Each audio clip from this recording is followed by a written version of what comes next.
Recording studio Saharsa. DJ वाला छौड़ा तोरा ऊपर छौदही बुरा नहीं तू मान है गे होली के छै दिन डीजे वाला छौड़ा तोरा ऊपर छौदही बुरा नहीं तू मान है गे होली के छै दिन डाले खातिर रंग सब जब छिमाला रे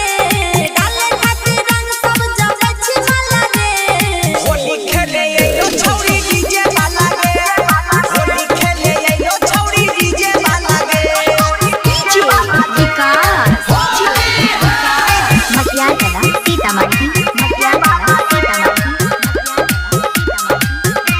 एक बेर डालेंगे तोरा करतौ ने तोरे खातिर लैला को बचा के सभे रंग की बैग आगे कुछ न होले अब होता है